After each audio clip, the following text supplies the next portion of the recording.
Ladies and gentlemen, welcome to another BPTV. Uh, Thank you very much for tuning in. Sundays here in Australia, wherever you're watching this in the world. And I'm pretty hyped. I'm excited. You might be looking at me like, why is he wearing a hat and why is he in a hoodie? It is actually the coldest week on record in 5 years in Australia. So even though that might mean nothing to you if you're somewhere in Europe or you're in Canada or somewhere it gets really cold, but unfortunately, I have to admit I've softened. Having lived in Sydney for the last kind of 18 months, yes, my tolerance for the cold has decreased. Forgive me. But guys, the World Championships right now is on. The IBJJF World Championships is on. Now, I have been to 4 of these, and it is exciting. Being there at that comp is so good for the passion of jiu-jitsu. And even though I know there is a movement within jiu-jitsu right now, which is kind of counter to wearing the gi and the IBJJF rules, it is still a fantastic event. And you get to see world champions, you get to be around that energy, you get to see the passion of the individuals. But there's actually a lot of work that it takes to get there. And it's even harder to get there now as a black belt than it's ever been because you have to qualify, which means you need a certain amount of podium points to actually get there. But as a color belt, it's not such a big deal. What I thought would be really kind of pertinent to discuss is what it takes to run a successful World Championships campaign. So if you've never been to a World Championship, I'm going to lay it out for you right now, exactly what you need to do. If you've got 12 months to build up, how you can approach it with your training, your competing, your costs, the whole deal. I'm going to break it down for you tonight. Now, if you have any random questions about it, I'm happy to give you my 2 cents. And any answers I don't have, I can come back to you with it later. So feel free to put those in the comments on the side, and I will stop and I will address those as we go. So first things first, let's talk about the build-up. So if your plan is to compete at a world championship like the IBJJF Worlds, whether it's gi or no gi, you make sure that you have competed and been successful at lower competitions. So if you've never won a local comp, it may not be worth paying the money to go there. It's an investment. It is going to cost you anywhere from $3,500 to $5,000 to go across to LA, to go to California State University, the pyramid, and then also the accommodation, the training, everything that goes into it. It's not cheap. So it's an investment, guys. It's an amazing holiday. I want to encourage you to go, like definitely do it, but make sure you're ready. So here is the build. We're going to start at level 1. I'm actually going to type these into the comments. You should go by this. So you need to win the first level is local comp. Now this sounds basic, but essentially, and was stepped out for me by my coach when I was doing Taekwondo in terms of running an Olympic campaign. If you can't win a national championship, you're not going to win a world title. It's that simple. If you're not the best from your nation, then you won't podium at Worlds. And even if you're the best from your nation, you may not podium at the World Championship level. So what you have to do is you have to go first. You have to win a local tournament. If you haven't won a local tournament, even though from a tourist perspective, you'd like to go to Worlds to check it out, it's an expensive trip to take. So make sure number 1, local level. Now, number 2 is we got to have a look at like a big, so something that's more regional. So something that is maybe involving more people, more competing. Because the thing about Worlds, which a lot of people don't understand, is the volume. If you're a white and blue belt, you're probably going to have anywhere between 5 to 9 fights.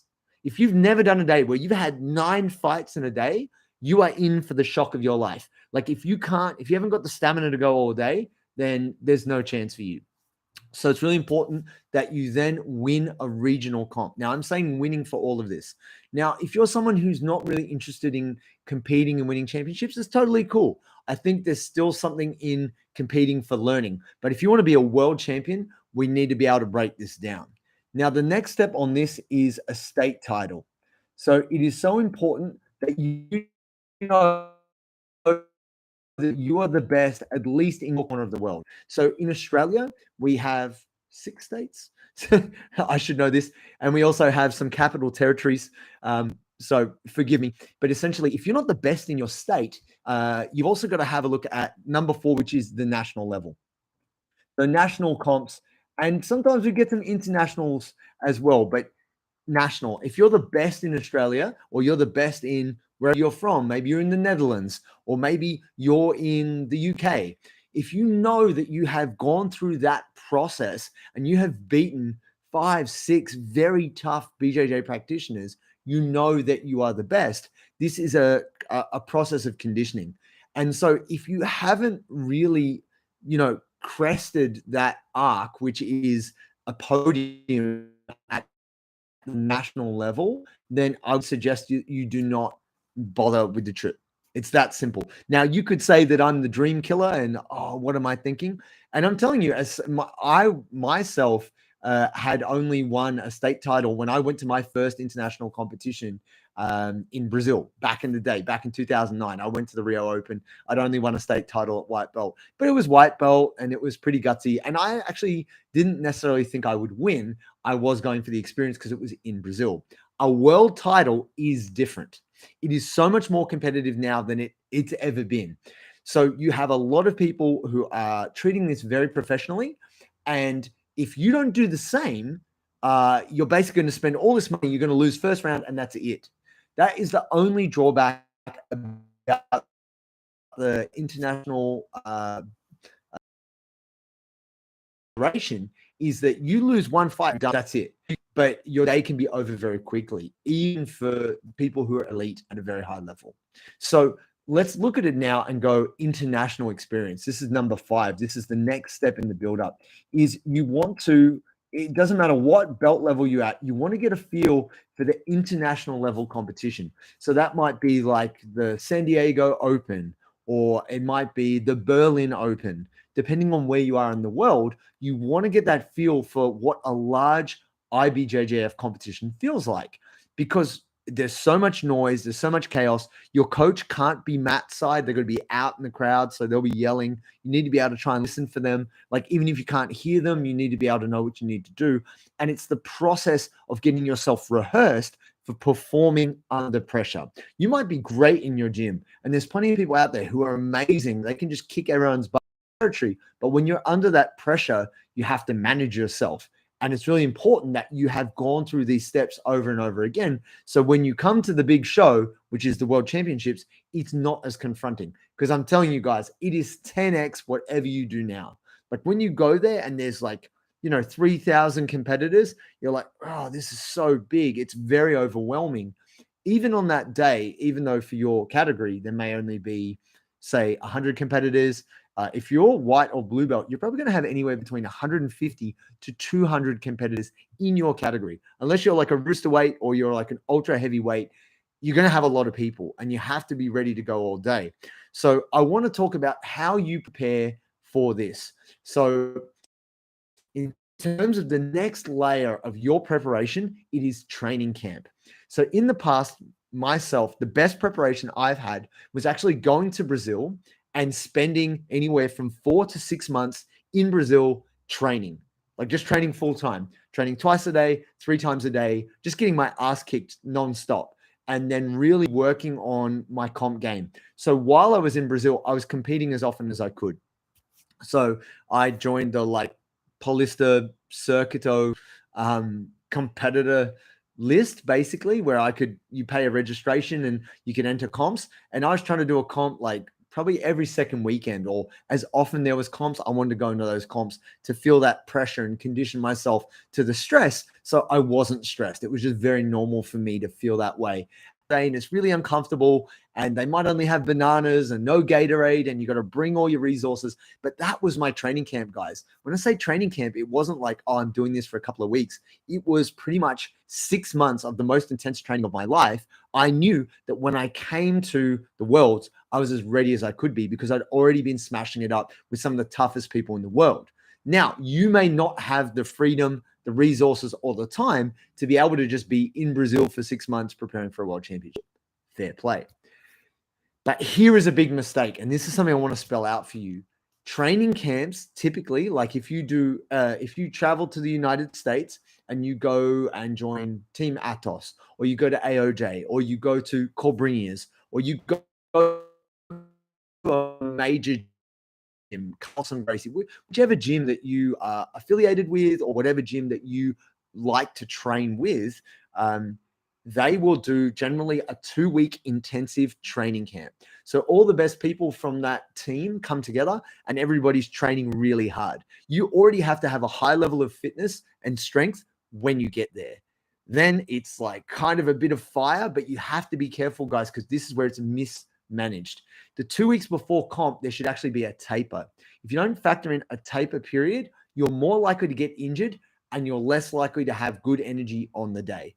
The mistake that is made by most major teams is by training so hard right up until like 2 days before the comp and then back it off a little bit and compete. This is actually the worst thing you can do. You do want to train quite hard up until about 2 weeks before. And then that second last week, still some very intense training, but reduced training volume. And then the last week, you actually want to back it right off to just like drills and light rolls. You should not be rolling hard 1 week out from Worlds. Now, plenty of people can disagree with me on this, but I'm going to absolutely call bullshit on this and say, in truth, if you are rolling hard the week of the comp, you're doing it wrong. To maximize your energy for the day, because if we consider you will have 5+ matches, and if you want to do the absolute, you're going to have another 5, 10+ matches there, like total, your division and absolute, you need maximum energy. So what you need to do is actually bring your training volume right down, keep bouts of intensity, so you can actually feel like kind of lazy. Like you've traveled all this way, you're over there at Worlds. You want to feel so fresh and energetic. You feel almost anxious, like I need to train. I'm used to training twice a day, every day. I need to train. And the hardest thing for most athletes is to have the discipline to not train at that time and then show up on the day and smash it. So here's the deal. Making weight is part of this. So you might be dieting. You might have to, some people cut weight. The problem is this: you have to weigh in on the day. So you need to be fueled and you need to be hydrated. If you're cutting weight to make the category on the day, the question is, are you getting good at jiu-jitsu or are you getting good at cutting weight? Some people are exceptionally good at cutting weight and it doesn't hinder their performance. I have had to lose weight, but I wouldn't say cut weight. So, I've fought 77 before, but in truth, my kind of best weight is 82, 84. Like that's my most natural weight. I feel strongest there. I have my most energy there. That's where I do my best performances. You need to work this out for yourself in the earlier stages at the local, regional, state, national, and international level comps before you go to Worlds. You've got to make it an executive decision about performance. Where do you perform best? Work your jiu-jitsu, follow accordingly. Now, here's the next thing about a camp. You need to be able to go and train with a team where they're not going to brutalize you. If you're not from a team and you're just thinking, oh, wow, like Atos is so cool, I just want to go do their training camp. You can go there, but they're going to charge you a lot of money and you're going to be fodder. And I don't mean like fodder means kind of like, oh, that's fucked. In Portuguese, you say, oh, fodder, né? Like that means it's terrible. Basically, they're going to chew you up and spit you out. If you are not familiar with the team, you haven't trained with them before, you didn't train with any of them internationally at any stage, they're not familiar with you, they're going to mess you up because it's those alpha dogs at their top, male and female, working their butt off. They're peaking. You come in there and they don't know you. They won't trust you. They're going to bash you. So you need to know that, guys. You can't just rock into a world-class camp and expect you're going to be cool. Like you have to have built a relationship to be able to go into those circumstances. So it's really important that if you choose to go this world championship path, you need to build a relationship with a team. It doesn't mean like, oh, you've got to suck up to people. It just means they've got to know you. They've got to trust you because they don't want to get injured either. They've got a lot on the line. You're putting a lot on the line. It is super key. The relationship is there. The trust is there. So you can go hard, but you also know that you're not going to hurt each other. And then also understand that everybody's going hard. So you need to be able to control the level of intensity, not only on your end, but their end. So you need to find a place where they're working at the intensity you're happy to work to. If you go into a place and you don't know them, you could get injured and that could be the end of your trip. So that's what I want to say about training camp. And then we're going to get into cost. So let's look at this. If you're flying from Australia, and now obviously some people watching this video, they might be flying from all around the world. But as Australians, we're on our little island. Actually, it's a massive island. It's as big as North America, guys, just so you know. That essentially it's going to cost you, $1,600 to fly from Australia to LA. Now, my advice is that you would go anywhere from 3 to almost 4 weeks before the championship so that you can get there, get good training in, acclimatize, get your schedule down. And so you're really ready for the championship. Now, ideally, you would actually go to, I would encourage everybody to train in Brazil, but you can get fantastic training in anywhere in the world. But the hardest training I have found has been in Brazil and also in the United States, depending on what team you train with. You want to have at least a couple of weeks to get used to it. You don't want to be hinging on those last 2 weeks to be like, this is where my game comes into its own. No, this is where you're refining. You want to have 2 of your hardest weeks a month out. So 4 weeks out, super hard week. 3 weeks out, super, super tough week. And then start to back it off. Second last week, backing it off. 4th week, like you're 1 week out from comp, you're tapering. So that's why I would suggest you go early. So you've got your accommodation costs. A month in LA, depending on how you want to do it, whether you're in a hostel, a hotel, motel, or staying in a hotel is you're looking at $100 to $150 a night. So that's a lot of money. You're looking at like $3,000, right? Even more for your accommodation. So it's important that you either do a really good Airbnb, and there's a lot of them. So let's talk about the location of the competition, guys. It's being held at California State University, which is near Long Beach, California. And I have stayed in a mixture of accommodations. I've stayed in really pimp accommodations in Anaheim near Disneyland, which is super nice. And it's only like a 15-minute kind of 20-minute cab drive from there to California State University, depending on traffic. And then I've also stayed in super ghetto motel accommodation, which was not recommended, which is right next to like really, like, how can we say, risky business, downtown Long Beach. You don't know. Let me articulate it for you. We almost got robbed twice. The convenience store where we got our Gatorade had like shattered, like bullet, not holes, but like someone had shot a gun at the service desk and there was like bulletproof like glass across it, which had semi-shattered from people firing guns at it. Like it was legitimately a dodgy place to stay, but it was only like $40 a night. So my friends had booked it and I was like, yeah, I can afford that. That's cool. Definitely don't do that. Just saying. LBC, shout out Nate Dogg, Snoop Dogg, Warren G. It's all good if you're a gangster. It's maybe not that good if you're looking for nice accommodation. Just saying. So if we're looking at costs, guys, we're looking at flights, we're looking at accommodation, and also the camp itself. If you're training at a high-level gym, whether it be one of the big teams or not, they're going to want fees like for the week. Your fees might be $200 a week. It might be $500 a week. That is a cost that you have to factor in for your training. So it's super important that you understand you've budgeted it all in. I'm going to say a good trip to Worlds is going to cost you about $5,000. And I'll put that there. 5K. That's right, people. And it's an investment. I think it's definitely worth it. If you can save for a year, you can definitely do it. I think pretty much anyone who loves BJJ, it is absolutely a journey that you should take is to go to Worlds at least once. So whenever you feel you're ready, whether you're a white belt, a blue belt, a purple belt, at any level, except at black belt, because then you have to do a lot more international comps to accrue your points, it is worth your while to go. It will absolutely set a fire in your heart for jiu-jitsu. The passion, the intensity, the skill, it's all real. And I'm telling you, every time I've gone to Worlds, I've been thankful. I've come away going, I want to do that again. I want to do that better. Now, that's me. I'm a very competitive person. But every time I have spent a whole bunch of money and made it happen, whether I lost in the first round or I lost in the finals, like it was worth it every time. So I just want to encourage you guys to make this journey. That's why I'm making this video. I'm watching all these videos of the World Championships and I'm just like, I'm just frothing out. Like, I wish I could be there. It's such a good experience. And you just see these amazing things. But you have to know that it's stressful too.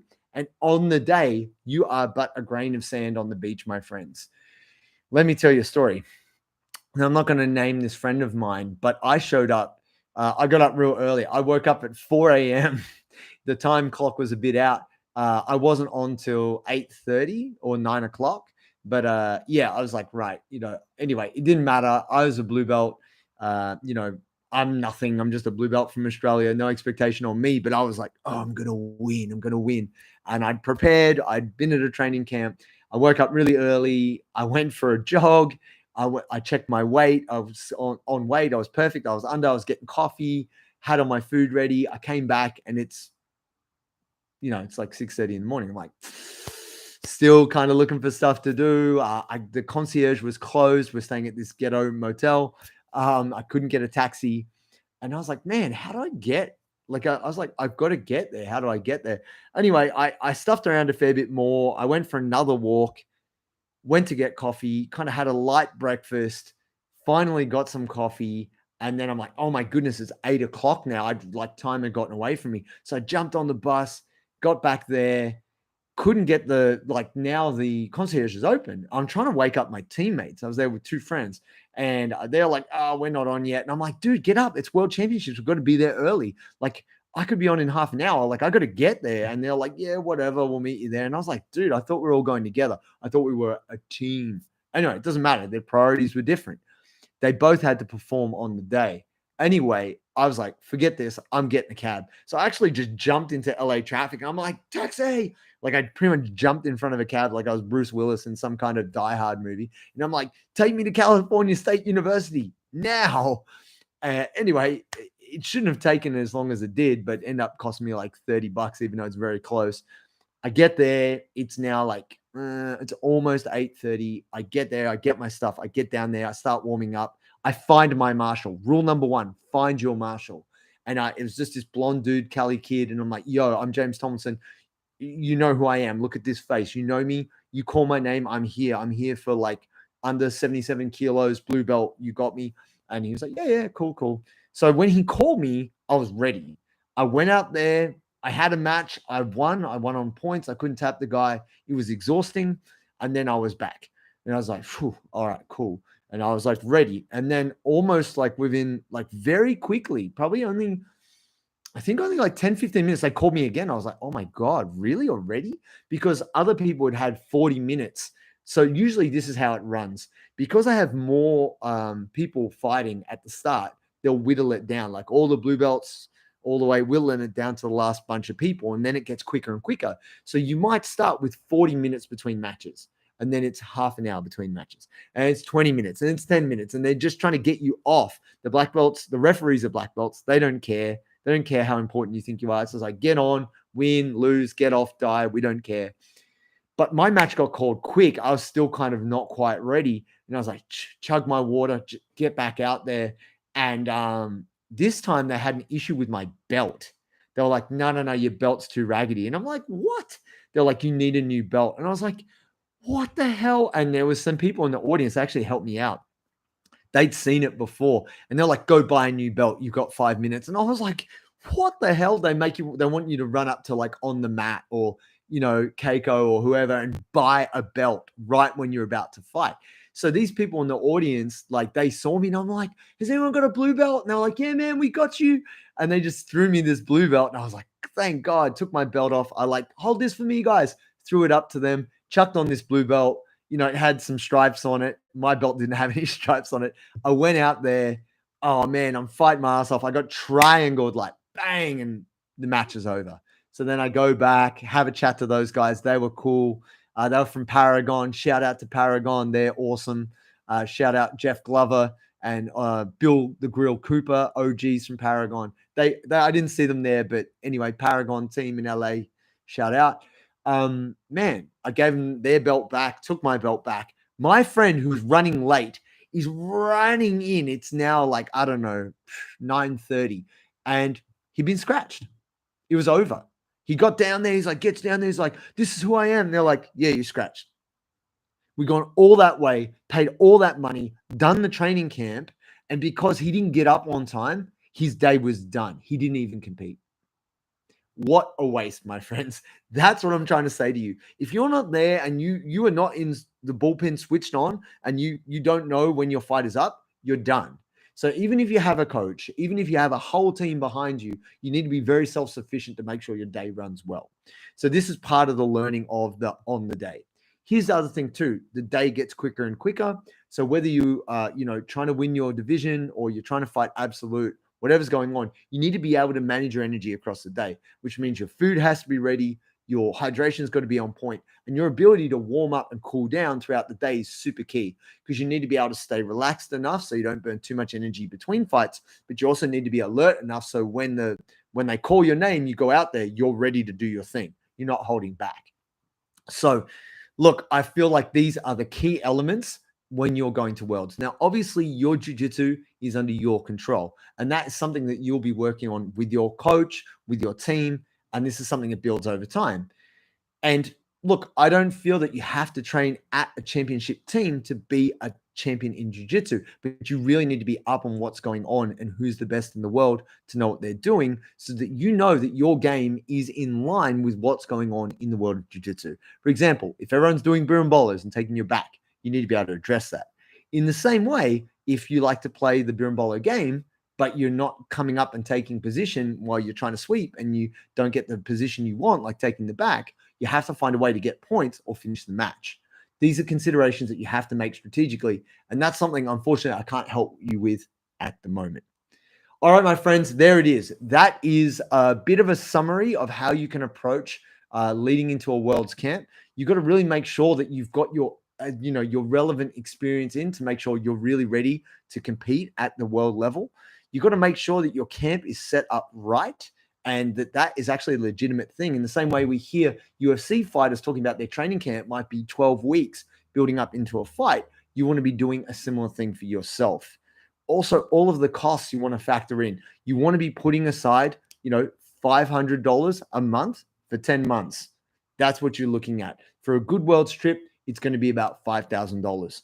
And then on the day, your ability to manage your energy and your food, it's all about preparation and it's about building that relationship with your marshal. Otherwise, if they don't know who you are, there's every chance you can get scratched. I actually saw a guy in the bullpen with his earphones on, big Beats by Dre earphones on, and he was just G'ing himself up. And they were calling his name and he was scratched. So it's super important for you to make sure you're on the ball, you know where the marshal is, you know what mat you're on. So if your coach is there as well, they can be there, they know where your mat is, and they can call for you. Guys, I am actually looking to go to World Championships next year, not to compete, but to coach.